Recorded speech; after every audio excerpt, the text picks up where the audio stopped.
Now, I'm not gonna lie, this might be the craziest plot twist yet. Unironically, the fact that we learn that Chilchuck is a deadbeat dad kinda is blowing my mind and is making the jokes all the funnier. Chilchuck being treated as a kid it's always gonna be funny because, we know he's a grown-ass adult. It's just his race is shorter and they look younger, right? So it's funny when people are kind of like patting him on the head or Senshi calls him a kid because at the end of the day we know he's a grown-ass man. The fact that he casually reveals because he's trying to get Senshi to open up because clearly Senshi be hiding something and he's like, hey, listen, my name's Chill. I come from this village. I got a wife and kids. Haven't seen him in a hot minute. Don't ask why. And I'm like, bro, Chilchuck left to get milk and never went home. Here I am thinking that no one's going to be ready for Senshi's backstory. Something's going to drop. Something's going to be crazy. And my biggest takeaway is that Chilchuck's a deadbeat dad. And that's hilarious. I have full live reactions over on Patreon. If you want to see my full and good thought to this or any of these delicious and dungeon episodes, it's going to be over there exclusively. So, interesting episode.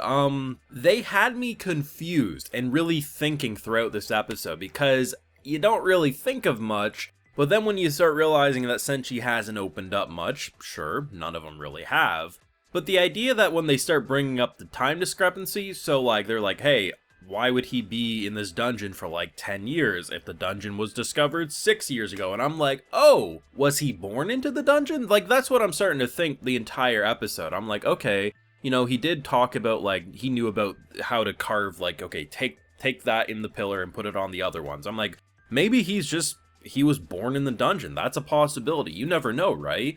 But it seems like, based on how they end the episode and what they're setting up for next week, is that he was a part of a group. He was a minor group. They're trying to strike big, right? When he was a younger lad, he was with this group, probably worshipped the ground they walked on, or at the very least, respected them because I assume they all taught him what he needed to know.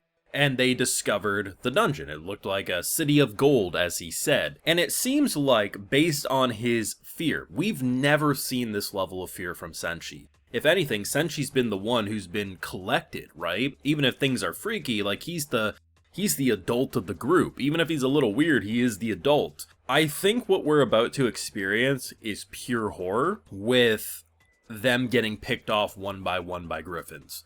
Because he has an irrational fear. Now, I'm not saying griffins should be like, oh, let's go pet a griffin if they are real. No, they would kill you. I'm not saying they're not going to be scary, but we've seen objectively freakier things in this show, or at least that's how I'm feeling. So he has to have some insane PTSD, and it's going to be interesting and most likely horrifying to witness whatever his backstory is going to be. We only sadly have 2 more episodes left of season 1, and we are close to the halfway point of the manga.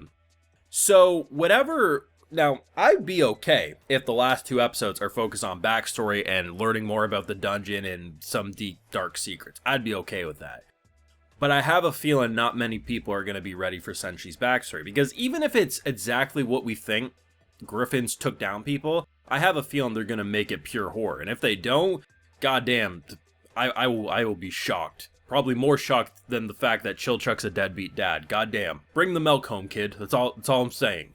Now, as for the content of the episode, it was actually pretty fun, despite having you kind of scratch your head like, what's our boy hiding? Like, he was so, like, as soon as they fell down, it was just so weird. It was so different.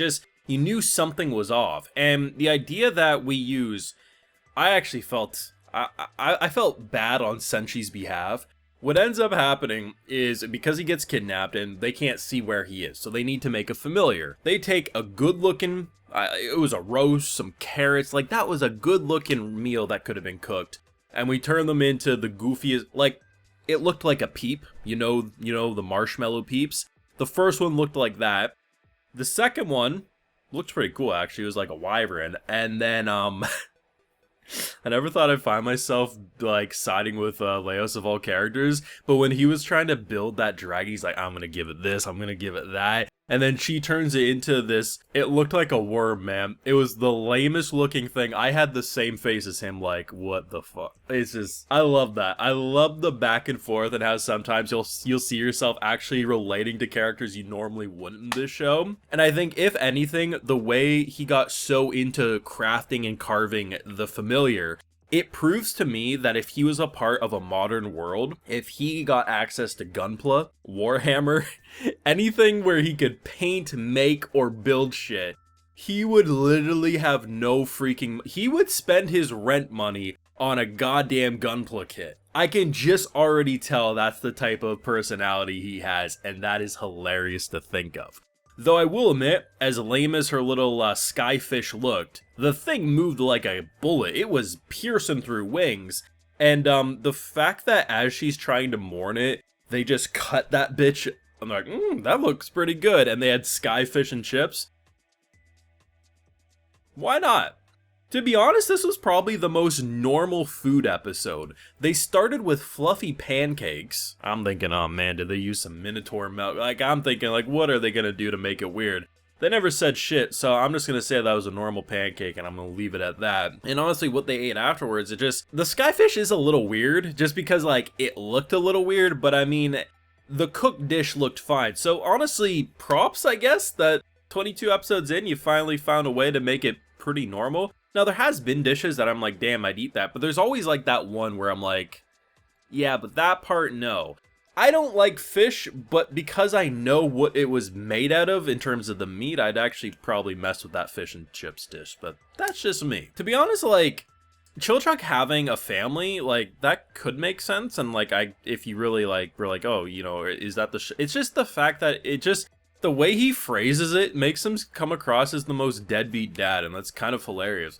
Like, in actuality, he could be like, you know, it could be more like, oh, you know, I had to do this or that to keep him safe, but it's just like, it's funnier to think of Chilchuck as a deadbeat dad, and he gets more and more pissed off when people treat him as a kid, because, in fact, he's like, I forget his actual age, but he's a grown-ass adult, and he'd probably get some PTSD, be like, oh shit, I have a kid and I abandoned him, I'm a horrible person. Back to normal situations. I don't want to think about my sins. But Senchi's backstory is definitely what I'm most interested in, and honestly, it's probably gonna be brutal if he's that scared of griffins, and we don't see any of these miners in present day. Let me know what you thought down below on this week's episode.